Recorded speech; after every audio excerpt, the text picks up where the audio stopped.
Have you ever met someone who is trying so hard to be spiritual or healing correctly that it's annoying? Don't be that person. And honestly, most of us do a subtle version of this when we're scared or when we're just valiantly trying to do energy work. And in this video, I talk about the difference between a loving ambiance and supervisory monitoring that can make all the difference in how the healing is received. So it's just, in my experience, the more relaxed the healer is, the more the healee is able to heal.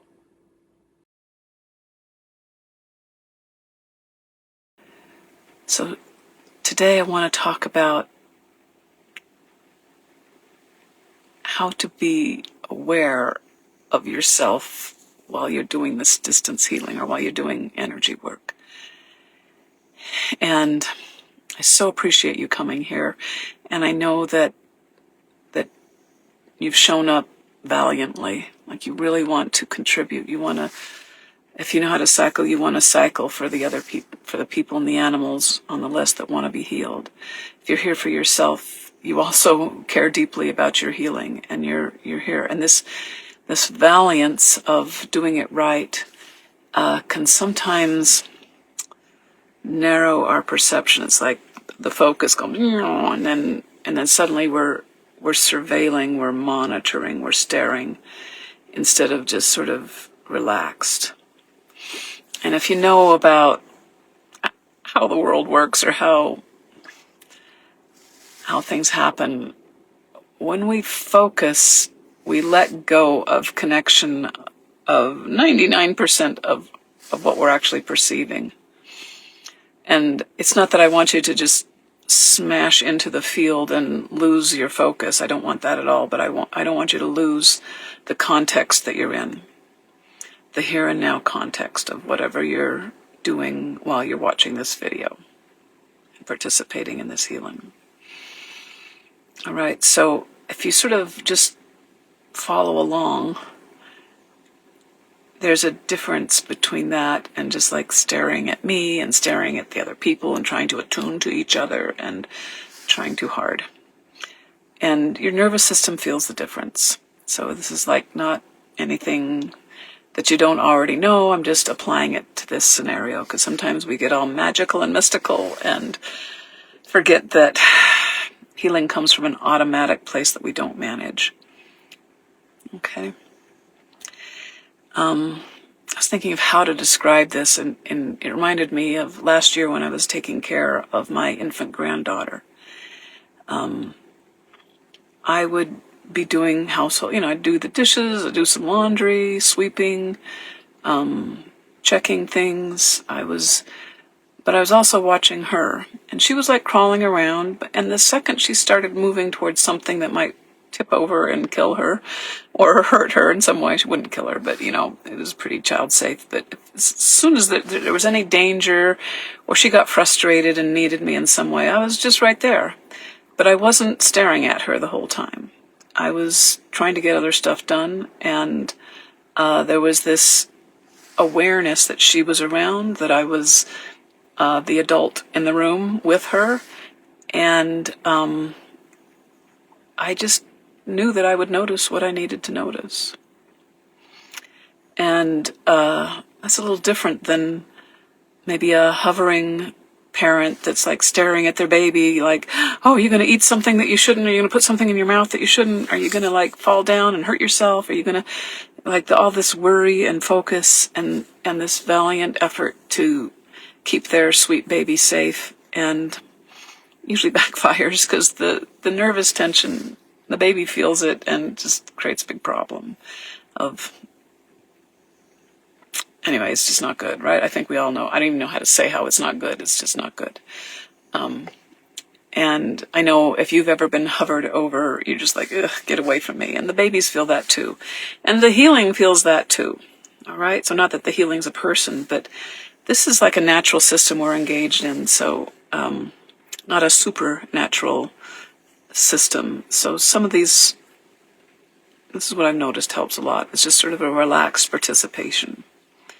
So you're not suppressing your desire to get better. You're actually here because you want to be helped or help others. You are, but you're not obsessing about it either. Okay? So you're very clear that that you're here for a reason. But thinking about it over and over and over and over doesn't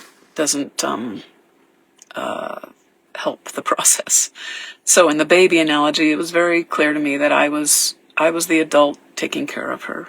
It's very clear that I shouldn't go to sleep. I shouldn't leave her unattended. I shouldn't, however you take care of infants.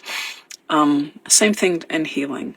It's not that we aren't very clear about our desire to get better, but we're not monitoring it and checking our posture and, trying to create a good state inside ourselves, like reverent or devotional, or, you start feeling contorted if you try too hard. You don't keep saying, did it work? Is it working? It's the better analogy is, how can I stay in relationship with this unfolding healing process? Because the healing is happening, whether it's a little healing or a big healing, it's happening. And how can we have a relationship with what's going on?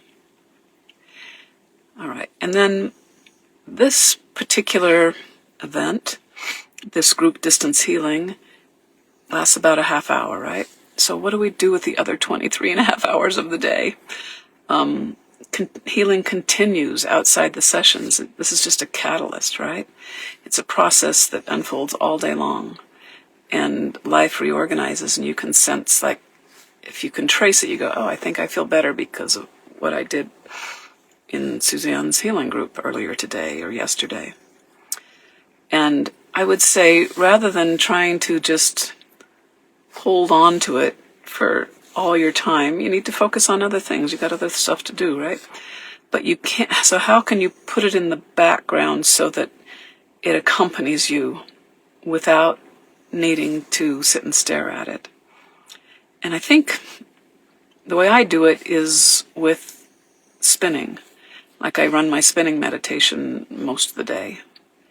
And it's not the same, but there is a little bit of an analogy of lighting a candle to remind you that, like, you're saying a prayer all day long for a certain cause or something. Like, sometimes people light a candle to keep them, so that when they walk by the lit candle, they remind themselves that there's this prayer or this intention for something, asking for divine providence to help them in some way, or having a candle of devotion, of just because you like to feel devoted.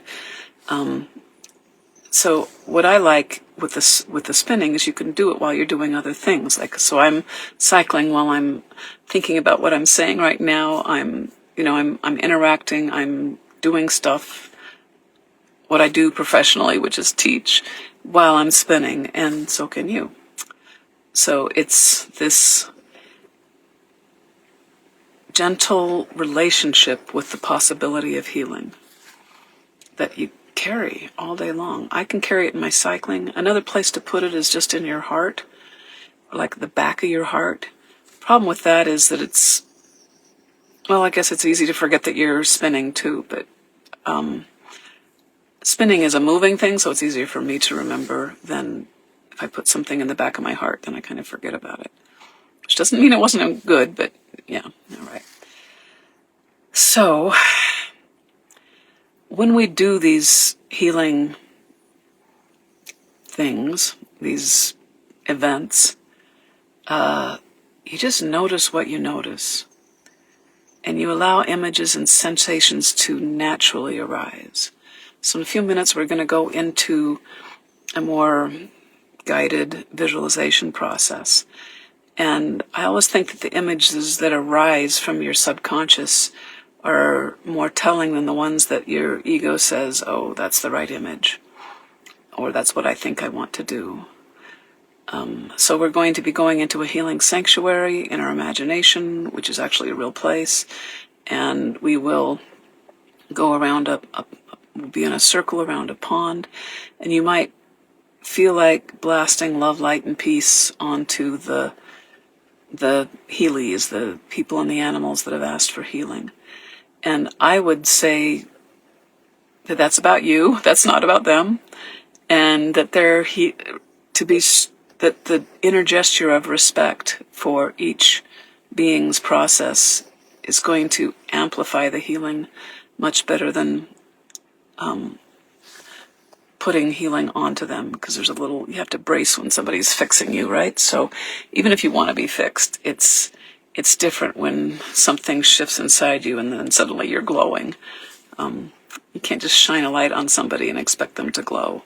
You just find the glow and coax it out a little bit. So just lightly, lightly, lightly doing all that. All right, let's do it. Let's go into the guided visualization. If you're watching this later on YouTube, you're welcome to join us for the core part of the group distance healing. What you've just listened to is the teaching portion. And I so appreciate you liking, subscribing, commenting, and here we go.